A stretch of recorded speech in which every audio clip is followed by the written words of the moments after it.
Welcome to the Power of Design podcast. My name is Jack Osa.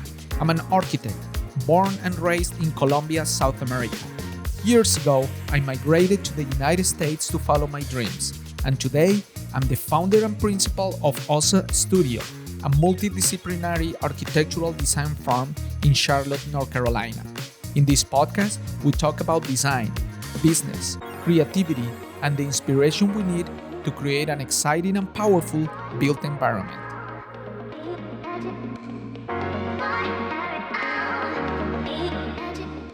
In today's episode of the Power of Design podcast, I'm having a conversation with William McNeely. William is an entrepreneur and founder of the Do Greater Charlotte Foundation, a community of creatives empowering tomorrow's creative class through transformative technology, creative space, and a nurturing community.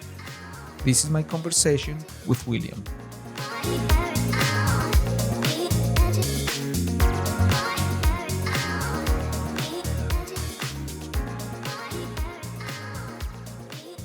William, welcome to the Power of Design podcast. How are you today? Doing great. Glad to be here. Awesome, man. I've been following you online. I've seen a lot of the great things you've been doing. So I've always been very curious about, your story, why you're doing what you're doing. It seems to be having a big impact. So I'm very excited to learn more about that. Absolutely. I mean, for us, it's an exciting time for us to be involved in kids' lives in Charlotte, and our focus and passion around just providing access to these kids around technology and design. So yes, it's an exciting time for us, and we look forward over the next couple of years to really make a huge impact. Awesome. Tell me about your story. Where are you from? Where did you come from? Well, yeah. I am a native Charlottean. Actually, as many people say, they don't meet a lot of us. I grew up right here in the city in Charlotte on the west side of the city near Clanton Road and West Boulevard and Wilkinson Boulevard. So, the places that we interact with today are the same places that I literally grew up in. So my family came to Charlotte from South Carolina and really spent most of our time around the city. So we've seen the growth of Charlotte from literally way back in the 50s and 60s. So all the conversations around the changes in Charlotte, the urban revitalization around some of the things and challenges that we've had in the city as well. We lived all through that. My family, from Cherry to Brooklyn to Westerly Heights and Westerly Hills, all those areas, we literally grew up, and we settled down on the west side and in Clinton Park as well. It's for me, it's home. Went to all of my grade school here, high school as well, South Meg High School. And so interestingly enough, our story, in the 70s, we were one of the first generations to literally be bused in the city of Charlotte. So we lived on the west side of Charlotte, but we were bused. Our schooling happened on the south side of Charlotte, which was very new and a shock to us as well. But from there, all of us, my family, 3 other siblings, single parent at the time, and, went on to college and to, continue to make an impact. That's very interesting, because there's not a lot of people that have been going through, those stages and decide to stay. Some people leave, some people are brand new. And I notice a lot with, I have 3 kids, and when I meet their parents, they just moved here 4 years ago or 5 years ago. So there are not a lot of people that understand the history and everything that, why we are where we are. Yeah, absolutely. Yeah. So, you go to school here. Tell me about your, your postgraduate work, your first job. Yeah, for us as a African American family on the west side of Charlotte, it was not normal for a lot of us to have aspirations around going to college. Our focus initially was, really in my family, not having a lot of access to family members who had been in college. And so for us, it was kind of a new thing. But I think one of the things that happened to us, my family in particular, is as we, went to school on the south side of Charlotte, we were exposed to, I think, the types of things that we could become and do. So whether that would be attorneys and engineers and digital marketers or teachers or educators, I mean, we started to see those things and were exposed to it in our environment in school. And so we said, you know what, we can do that. Mm-hmm. We can compete and we can be just as successful as well. So we all did. I mean, my first brother, went to NC State in engineering, and then second one all of a sudden is at Chapel Hill to become an attorney. Then I came through at NC State, and my younger sister, East Carolina. So all of us, literally we were almost in our school at the same time, really, really close. But our aspirations were around not only getting a higher education, but to utilize that education to make an impact in our community. And so wherever that would be. So for us, initially we all came back to Charlotte, but now one of my older brothers is in San Francisco. The other one is here as well. But we were taught as a family from my mother to make sure that whatever we did, whatever we decided to become, was to be very, very focused on the impact and giving back to others. Yes, because that was literally the reasons why we could do what we did. That's right. So after NC State, I went to work in educational technology, and that was focused around working with Apple. I was focused on educational technology in multiple industries, K-12, higher education, and some small and enterprise businesses as well. But my passion had always been around, how do you take this technology, how do you take these different solutions and create kind of a solution-oriented opportunity for kids. Yeah. And even though that was, my corporate job, I did that, in the community as well. That's great. So about 20 years or so, just really focused around educational technology. Wow. So what kind of training does a person need to have have access to that kind of opportunity? It's like, knowledge of computer engineering, programming. I think it's interestingly, I do have a degree in information systems, so I do have a coding degree. Right. But I've never used it. I've never coded. Probably struggled through the coding classes at NC State anyway. But my focus had always been on, I'm more of a people person. I did an internship with a couple of organizations here in Charlotte through high school in mechanical engineering. And that's where I initially wanted to become a mechanical engineer. Yep. Literally was kind of forced into that because I had a little high aptitude in math, but I'm more creative, I'm more expressive. Mechanical engineering for me was kind of restrictive from my personality standpoint. And so I decided to change. And even though information technology and information systems at the time was still as technical, my focus was really from a business perspective. Right. And so after I graduated with that degree, I decided to work for Apple, but it was mostly in the marketing and sales department. Okay. It was around, utilizing the technology in an environment that's conducive for the individual per se. And that was really the focus around Apple at the time, was really focused on, these large companies, the IBMs of the world and the Compaqs and the Dells. I'm telling my age now. But these organizations who were in very large enterprise environments, Apple came to say, hey, we're the computer for the little people, right, for the individual. And so we started, really focused around education initially, which was one of our strongest markets, and then moving into the consumer market as well. Wow. So for me, it was basically not necessarily around my technical degree, but it was really around how to deal with people, how to understand critical thinking, problem solving skills that I did learn through my coding, but then to actually utilize that in a business environment. Yeah, that's very interesting because, our relationship with technology is very interesting. And I love technology. I'm very passionate about technology.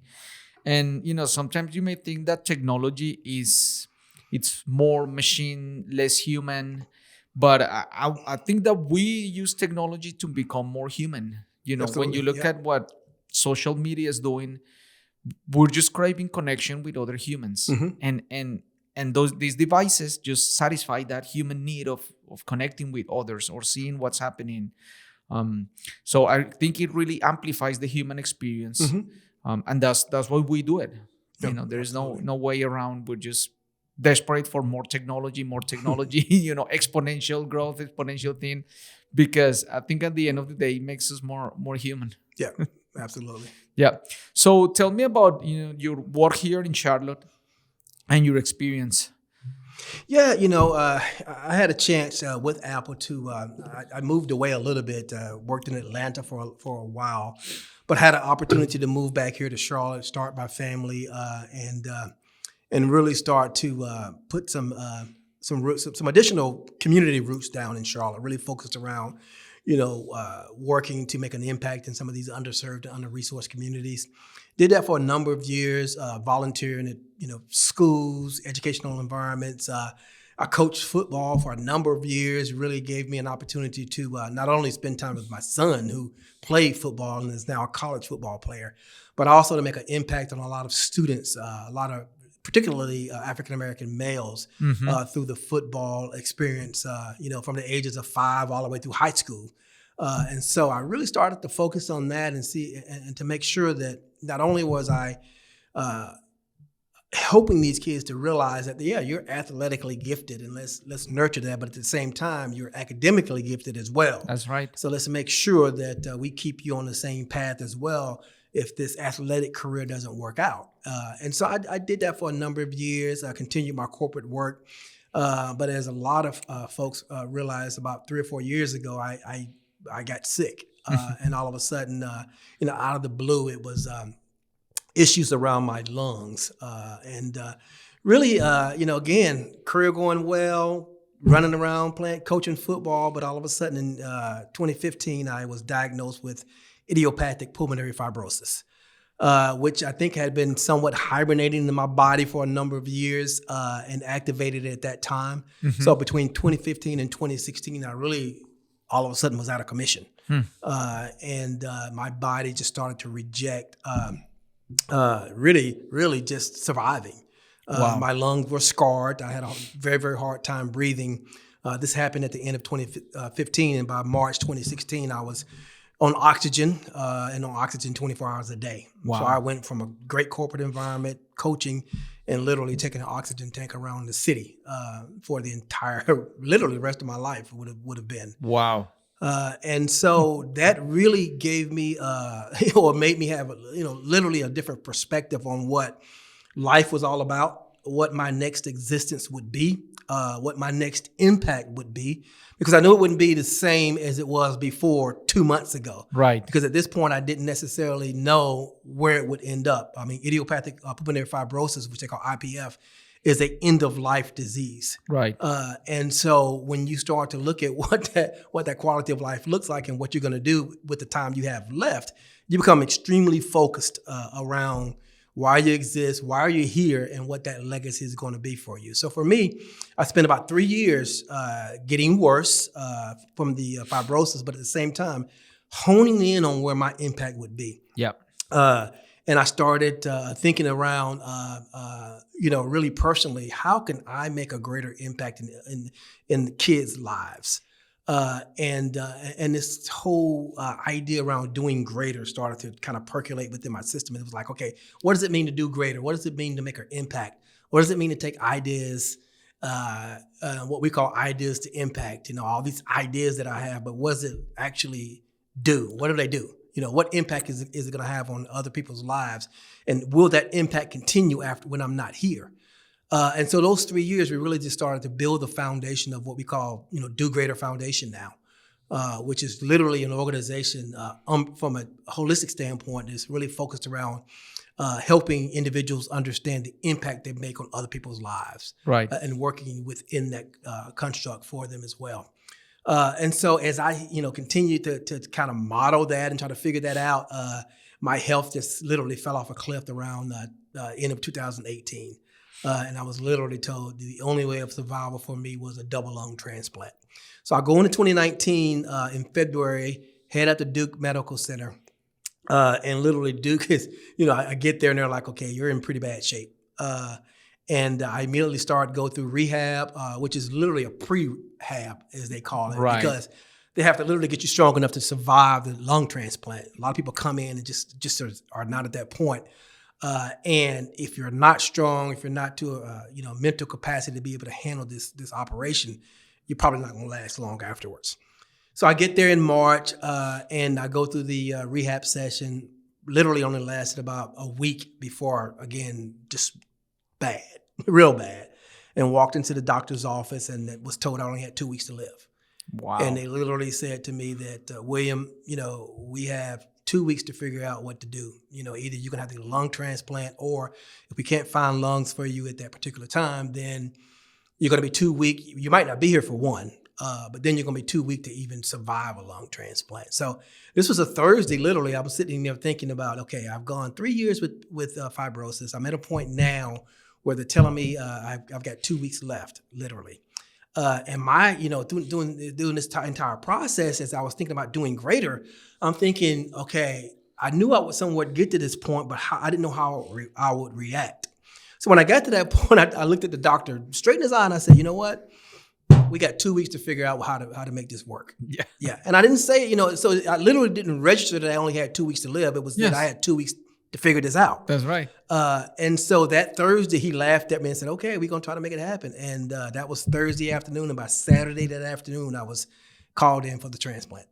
Now, that was unbelievable because there are many people that have been on the transplant list for months. Yes. So it took me 3 days. Wow. I get there, and the normal process is, go through these dry runs because, your body type, your lung capacity, the lungs that somebody's giving you have to be right for your body. Yeah. So I'm literally sitting there on Saturday and I'm all, got my hat on, I'm getting ready to go into surgery. But a lot of times they'll come in and say, no, William, it's not a go. These lungs are not for you. There's something wrong with them and all that. That normally happens 2 to 3 times with people. So I wasn't necessarily, I wasn't like, okay, this is it. But right. I also thought that, okay, there's something happening here. Something special happening. Even though I was in my darkest hour, I said something special is happening. Yes. Doctor walked in and said, okay, so go, let's go. And that was, Saturday afternoon. And by Sunday morning, I was transplanted. Wow. And that day, there was some little hiccups, just normal hiccups around transplants, a very difficult surgery. But the next day, I was off the respirator. By Wednesday, I was eating. And I was cleared about a week and a half. I came out of ICU, went into my rehab. This is normally a 6 to 8 month process to get you back to where you can literally survive at home. Yeah. I think within 6 weeks, Memorial Day that year, I was released from Duke and I was back in Charlotte. Man, that's amazing. And I came back in Charlotte Memorial Day weekend. And that Friday, 4 days later, I was raising money for Do Greater, which was unheard of. I told my doctor, I was like, you don't want to know what I'm doing. And they were like, what are you doing? They're like, no, I'm just like, I'm in a meeting with 300 people. They're like, no, you shouldn't be doing that.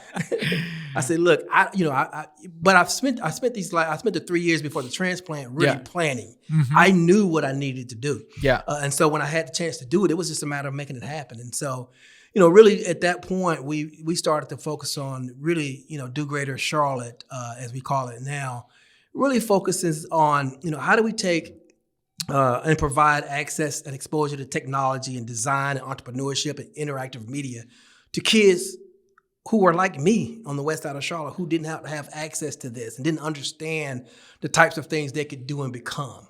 And with that access, we thought that we could provide this vision for them to say, you know what, we can help you build creative confidence. We can help you understand that the ideas that you have can be turned into opportunities.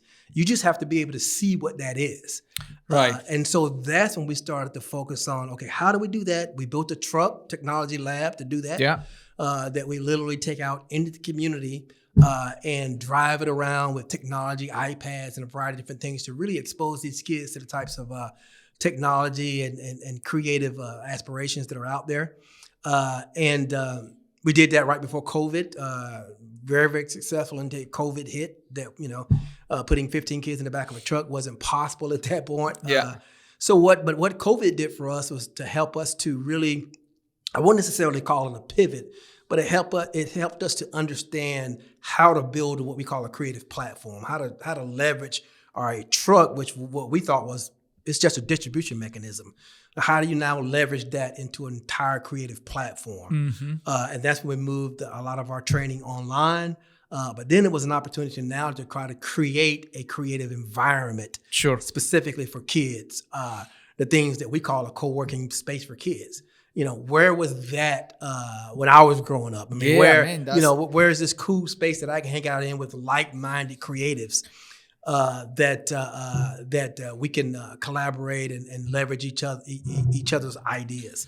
And so that's what we thought was the Man, next step for us. that's a great idea. Like co-working for kids. Like who will think about that? And as you were telling the story, I start seeing this topic in your life, and it's amazing. Like I can really see very clear how I would think that children that are not having the best opportunities, that they don't have access to a better life, they're suffocating because they don't know it. They don't know what that is, even though it's available and it's everywhere, and it's free. Yeah. And I think it's interesting to me to see that you're providing like air for them, lungs, right? Same way that you needed lungs and you needed air, which is there and is for free. Now you're doing that for people's lives because you're giving them a chance to breathe better, to breathe more, to to have other opportunities to improve their lives, to take them to a place that where they never thought they could go, but all of a sudden there is a way to do it. Yeah, absolutely. I mean, I think I heard a story. A guy was talking and it really spoke to me because it's literally exactly what the challenge that we were dealing with. But he was talking about the challenges that he had as he went to his kids went to virtual learning. And when we tell our kids, I think back in 2019 and 2020, that we're going to send you home and we're going to let you learn virtually. Well, the challenges with kids from some of our neighborhoods and kids that were just like me is, the things that make you successful in that type of environment, we don't have. So we take it for granted. For instance, I don't have the technology in my house that you have. Okay. And I'm thinking, I do now, but I'm thinking back then, I'm like, okay, when we talk about sending kids home, we talk about, oh, okay, my dad has got 3 laptops and I can do this. And, oh, cool. I don't have that type of technology in my house. Sure. Okay. So I don't have the infrastructure. I don't have the technology. So who handles that? Secondly, we talk about, oh, okay, let's send them home because, they'll have a nice, comfortable space to do their homework. Well, when I was growing up, there was no space for that either. Yeah. So I've got 3 additional, siblings. 2 of my older brothers, all 3 of us were in the same room. So where's this creative space in my house that I'm supposed to have to do this? Right. Okay. And third, you think about, oh, okay, well, if that's the case, then, maybe you and, Cliff and Johnny and Brad, and can come together in our neighborhood, and then we can create this nice community and learn as well. Yeah. I don't have that either. Where's my nurturing community? My mom is working. Yeah. My mom worked 3 jobs, so she was not there. She didn't have the opportunity to connect, to connect with others like a lot of families do now. Sure. So those 3 things we started to look at. I was like, okay, well, if that's the case, the technology, the creative space, and the community, those are the 3 things that we need to build within our construct of how to create an environment for these kids so that they would be successful. Right. So the first thing we did was how do we get this technology? How do we go out and get all this technology? I mean, how do we create this space? We've got this nice creative space in our truck. It's cool. It goes out. But now we need a space that these kids can come to. And thirdly, now how do we create partnerships within the community to bring all these architects and designers and creative folks together to nurture the community with our kids? So that's literally where we are today. Sure, is we're bringing all these literally disparate communities together and creating what we call these creative conversations or creative collisions. Yeah. A collision where an architect like yourself comes in with a kid from the West Side and all of a sudden there's some commonalities there. Yeah. I didn't know about architecture. I didn't know you did this. I didn't know. So now you got this conversation all of a sudden because you came into our space to have some coffee and this kid came in because he was interested in our creative, our creative construct. So now we've got these collisions. Yeah, man, that's interesting. And I've seen, the renderings of the space, and I guess it's in construction right now. Yeah, we are literally, we are about to start construction. We've gone through the demolition phase. Yeah. All that's cleaned out. And now we are literally weeks from putting hammers together. Man, that's amazing. So about a year and a couple of months, from conception with nothing to where we are today. Yeah. So once the space is complete, how will people use it? How do you expect the community to gain access to it? Yeah, I mean, we think it's going to be an exciting space. Literally for what we call co-learning. Really, the ability for our kids to come in and learn together. And we've done a couple of things with it. One is almost 8,000 square feet of space now. We've expanded our church. Our partnership is with Shiloh Institutional Baptist Church, and we've expanded the outlook of the space. We initially was just using some small space in the basement, but now we've expanded that into the entire basement of the church. And we'll have, flex space, collaborative spaces, tech labs, prototyping areas, studios with podcasting, video, and music production as well, even apparel design with different types of equipment as well. So, again, we want to have the state-of-the-art equipment and the opportunity to create this platform for our kids. But the community is the one that's starting to help us in this process as well. Not only financially, but the creative community now sees this as an opportunity for them to have a space where they can connect with these kids. Yeah. So here's a space now that we can literally go to and have meetings, but at the same time, there's some great kids on the other side doing some exciting things that we can collaborate with as well. Yeah. So we're seeing design firms, advertising firms, architectural firms, strategy organizations all coming together to work with these kids on certain projects. So from projects that we call like creative huddles, all the way to creative digital academy that we're planning, as well as a creative design agency. Yeah, that's exciting.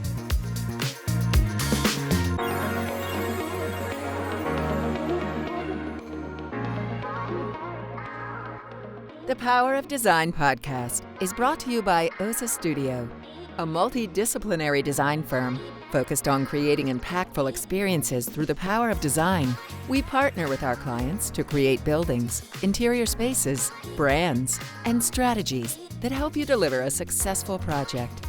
As a minority-owned firm, we are committed to building a diverse platform of curious and driven design professionals so we can together pursue our full potential. For more information, please visit us at www.osastudio.com.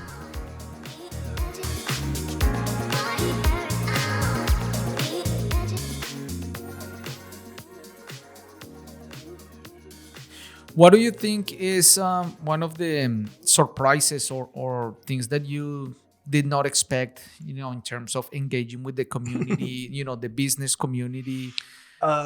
Yeah, I mean, it was really, I'm an optimistic person, and I've been in a corporate environment for a long time, but I think just the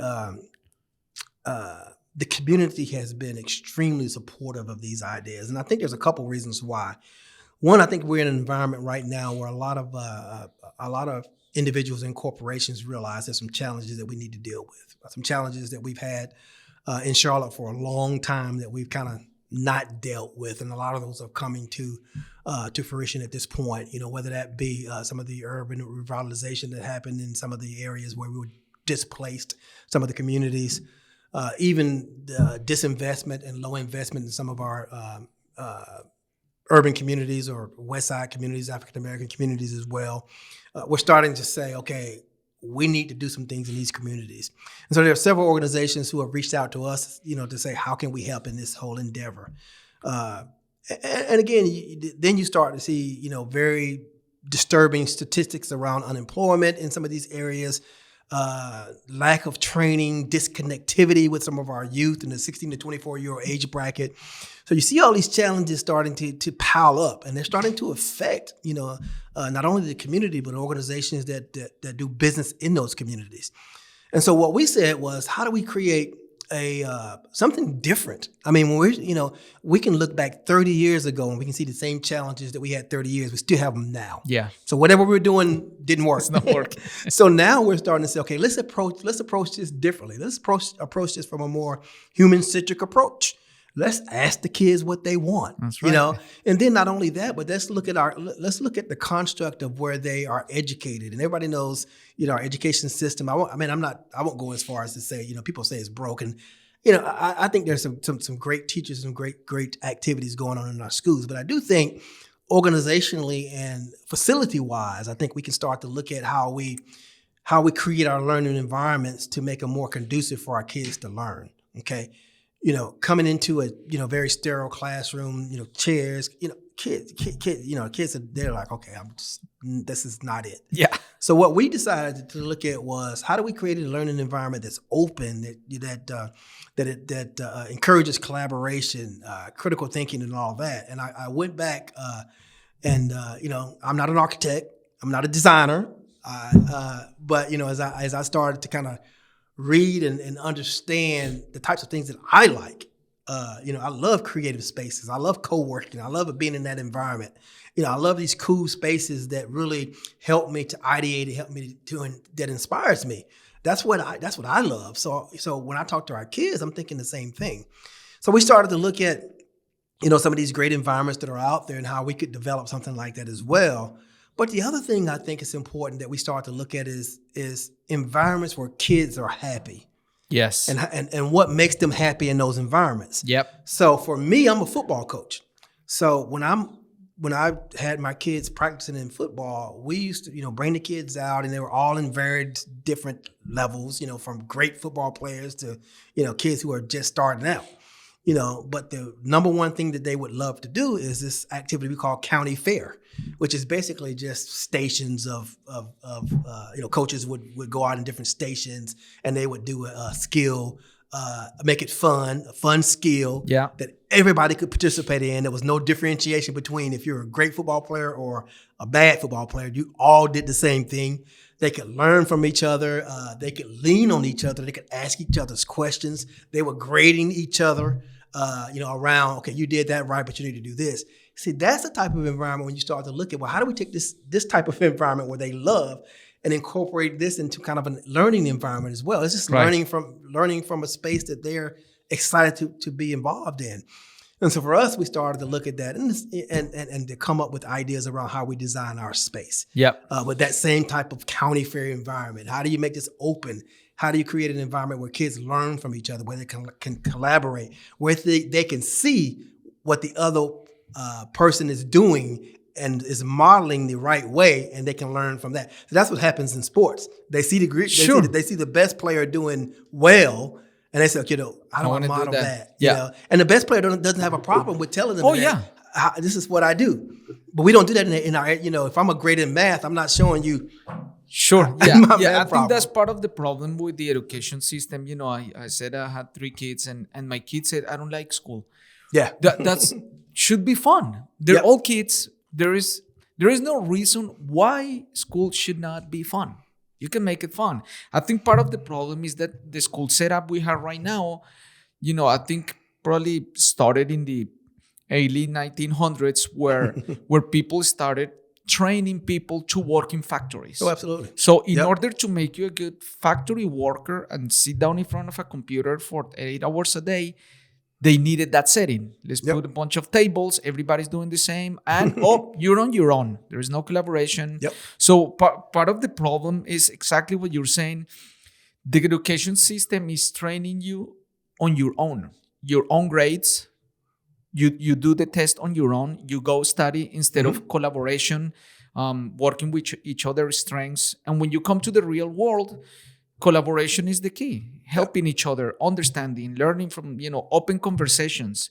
And it's exactly, what you're saying, it's exactly the way it should be. And man, I think the impact could be so big that could be just a new model for education education system. The other thing that it's amazing is technology. It's growing exponentially. It's part of our lives. Like every time is more part of our lives, more than our kids. Our kids' children is going to be more younger. Yep. So knowing and being familiar with technology is just like basic skill to live life. It's not like, oh my God, you're going to be a programmer. No. Everybody needs to be very versed in technology. That's like a basic human skill. And then if you want to continue on that path, even more, because most of the future jobs are going to be technology related. Absolutely. All the conversations about AR, AI, and, artificial intelligence, virtual reality.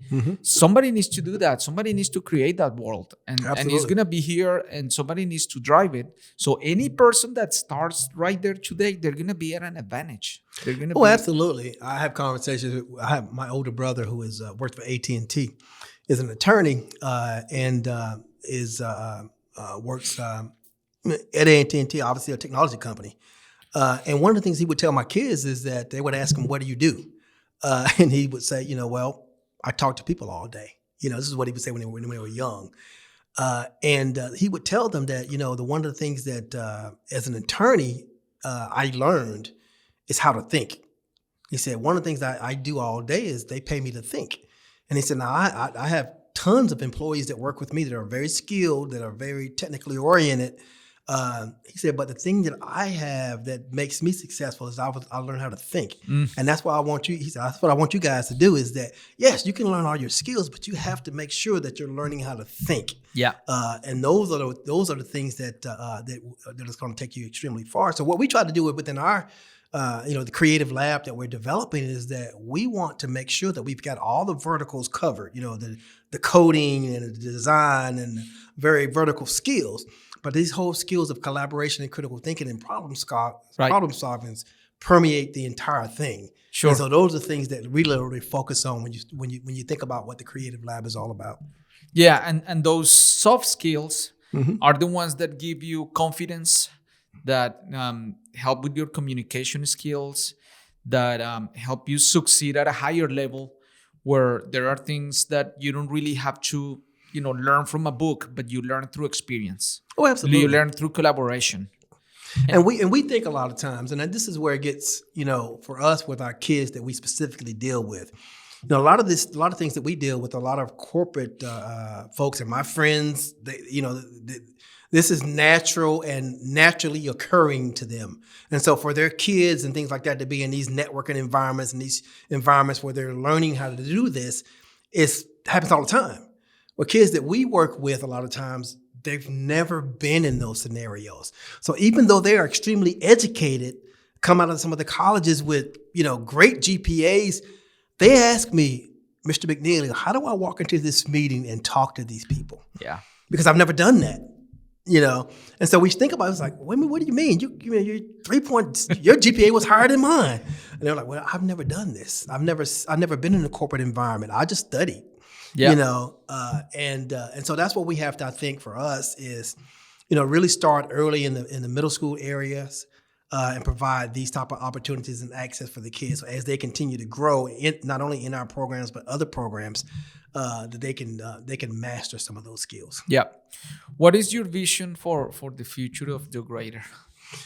I think for us is, as you kind of mentioned before, our approach is different, and we want to make sure going forward that we measure our effectiveness, that we iterate and test and make sure that we are doing what we think is going to make an impact, which we literally believe we're onto something here. But at the same time, I think what we see within the community is an opportunity for us to really be focused in on a specific niche. And that is, there's some great organizations in Charlotte. I mean, whether they're working around digital divide, access, a variety. I mean, just great organizations. What we look at, though, is their kids falling through the cracks, okay? And Charlotte knows this. I mean, you can read the Business Journal and the Charlotte Observer all the time, and they're talking about it. So what do we do for those kids? I mean, what do we do for the kids that when I drive down West Boulevard and Wilkinson Boulevard and I see them on the corner sitting over there, that everybody's talking about in the Business Journal, we need to do something where they're right there. Yeah. So can we ask them, And so for us, I think what we're doing is that we're saying, okay, what do you like? What interests you? What are the things that they naturally gravitate to? And it all comes, I can look right in my own household with my 22-year-old son. I mean, it's entertainment, media, sports, gaming, okay, apparel. Yeah. Okay, that's pretty cool. I get that. So how do we, so for us, it's designing programs around the things that they're interested in to get them into our environment. And then we leverage that to train them. And so whether they are, we're not specifically saying that, we work in the college and career readiness field, but we don't tell our kids to go to college. We prepare them to do whatever they want to do. That's right. So as they get into the 12th grade, we say, hey, guys, you can think, you can problem solve, you can collaborate. Now, you want to go to community college? Okay, cool, go that way. You want to go to, design school at NC State? Cool. Go with that. You know, you want to start your own business. You want to be free. You want to freelance now? There you go. Yeah. Make it happen. Because we know all these kids are in different areas. And we know some of the kids we work with are never going to college, you know. So we have to bring them in areas that they're excited about. Entrepreneurship is one. It's big right now with kids, you know, from 15 to 24. All of them want to be entrepreneurs.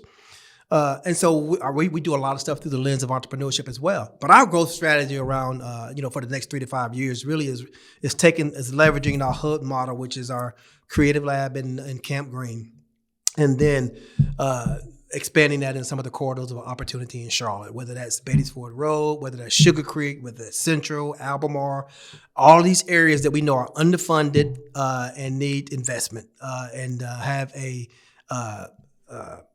cluster of underperforming schools, high poverty rates. We want to place our creative labs and our innovative model in those areas directly. Take it directly where the needs are. And so you'll see us do that over the next 3 to 5 years. We're starting, you know, West Boulevard, Wilkinson Boulevard area now, which is much needed. But then we'll expand across the city as well. Man, that's amazing. You're definitely doing something that is gonna have a huge impact for generations to come, because you being first and creating this thing, there's so many other communities that are underserved, that are overlooked, that they don't have a model to follow. And I think you having, you know, not only the vision, but the courage to follow through with that execution. It's something that, you know, that you're living your purpose. And that's what, you know, that was you're here. And that's a gift. Not everybody get to live, you know, a life with purpose. Yeah, and I wish everybody would.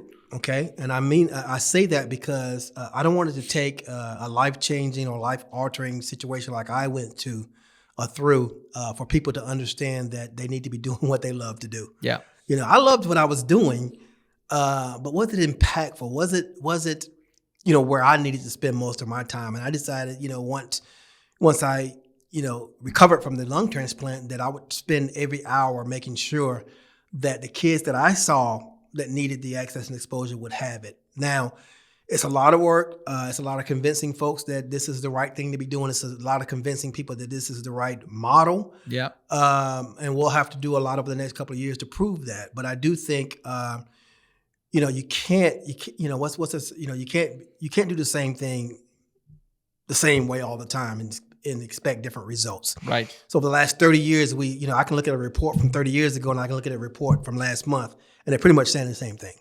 So what do we do? You know, what do we change up? You know, how do we approach this from a different perspective? And when you do approach this from a human-centric approach and you start talking to these kids about what they want, they will tell you that it's not working, Mr. McNeely. This is not right. I'm not learning anything. How many times have you been in a classroom and kids say, I'm not learning anything? Yeah, I asked my kids. We should listen to that, right? Yeah, I asked my kids, what did you learn today? Well, nothing. Like, didn't you learn one thing today? Yeah. That's crazy. Well, William, thank you so much for your time today. I'm very inspired and energized by you, by your story, by what you're doing. And I look forward to stay in touch and see how can I help you in the future. Well, thanks for your time. I appreciate it, Jack. And this was fun. Awesome. Thanks. All right. Thanks.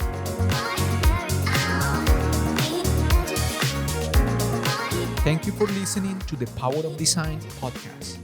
Please remember to subscribe, rate, and review if you like this content. And find us online at thepowerofdesignpodcast.com. I invite you to join my mission to become a better version of yourself through the power of design.